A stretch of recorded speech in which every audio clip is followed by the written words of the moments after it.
Changer le filtre à gaz. Alors j'ai déjà desserré les vis. Hein. Alors il y a cette vis qu'il faut retirer pour dégager le câble là. Il y a ceci à retirer. Donc là c'est une vis. Et derrière aussi il y en a une. L'accès n'est pas génial. Donc je vais déjà la retirer celle-là. Voilà, pour avoir un meilleur accès. Et ici, il y aura cette vis à retirer pour déloger le filtre à gasoil complètement. Derrière, il y aura la vis à enlever entièrement, ce que je vais faire après.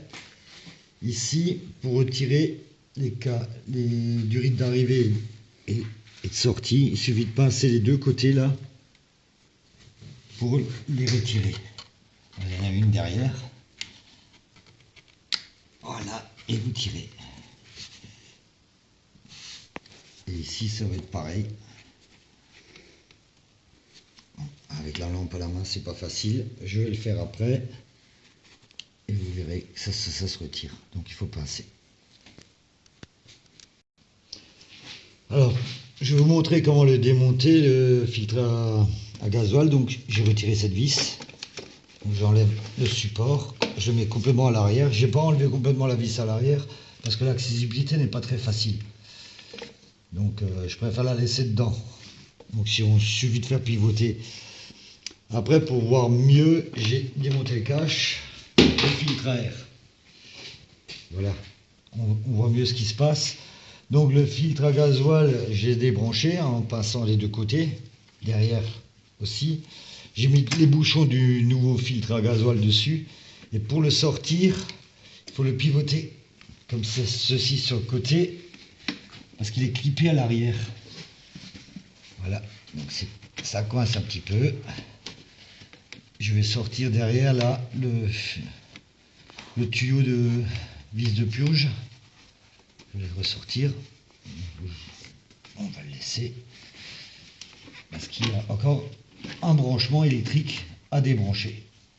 Donc voilà, là il est sorti. Et on va encore devoir débrancher prise à l'arrière. Alors, il y a encore le branchement électrique à enlever. Vous levez à l'aide d'un tournevis l'arrêt et vous poussez. Et les retirez. Et voilà. Le filtre à gasoil est retiré. Alors avant de remonter le nouveau filtre à gasoil, je l'ai branché ici à la vis de vidange, de purge du filtre. Il faut, avant de le mettre en place complètement, refaire le branchement. Donc, je cherche la prise. On va inverser là-dessus. Tourner. Voilà.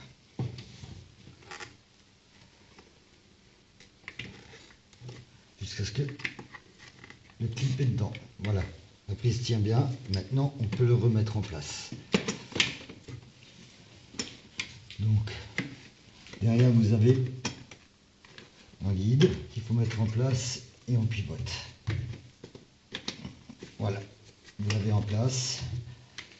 Une fois qu'il est en place, on peut remettre les branchements. Voilà. Jusqu'à ce qu'il soit clippé. De l'autre côté, pareil. Voilà. Jusqu'à ce qu'il soit bien clippé. Après, de ce côté, il faut remettre cette vis en place, la serrer pour le maintien en position du filtre.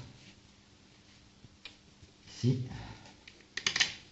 Là, elle est en place. On met ceci, le tuyau en place. On vérifie que tout est bien branché. La bride de maintien avec sa vis. Et tout à la fin, je peux passer s'il te plaît, merci. Ça coince peu.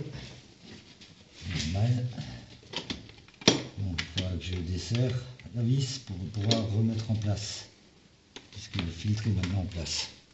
Et on met de nouveau la fixation ici en place avec la dernière vis, parce qu'il ne faut pas qu'il en reste des vis. Ici.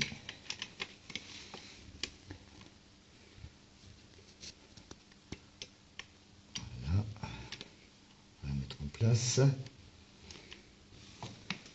Une fois que toutes les vis sont serrées, tout est bien branché, vous vérifiez tout, que tout est bien serré. On peut procéder au remplissage du filtre à gasoil, parce qu'il est vide, à l'aide de cette poire. Une pompe.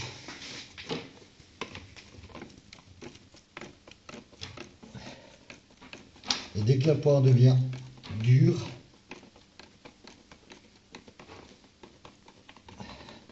c'est-à-dire que le filtre à gasoil est plein et on peut redémarrer.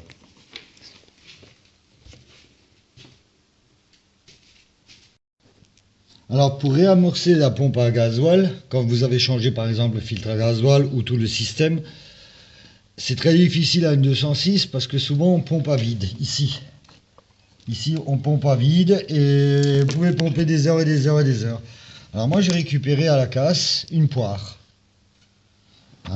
Pour pomper, j'ai mis une durite. Vous débranchez ici au retour. Vous débranchez, vous branchez votre poire. Et vous pompez pour aspirer le gasoil qui remplira alors le filtre qui est ici et tout le circuit. Une fois que le gasoil est arrivé là, vous commencez à pomper ici et en même temps ici aussi. Prenez un récipient parce que le gasoil va sortir de ce côté-là pour éviter d'en mettre partout. Une fois que vous sentez que la poire est bien dure, vous faites une tentative de démarrage. Si ça ne redémarre pas, vous continuez à pomper ici. Plus besoin de vous servir de système. Il faudra vous rebrancher. Il faudra penser à rebrancher quand vous faites la tentative de démarrage. Et après, si elle ne démarre pas du premier coup, vous repompez, pompez. Ça dure 2-3 minutes et c'est fait. Sinon, c'est la galère parce que si les circuits se sont vidés lors du changement, c'est vraiment galère à purger. Voilà un petit système. Vous vous branchez sur le retour avec une pompe. Ah, ça j'ai récupéré à la casse.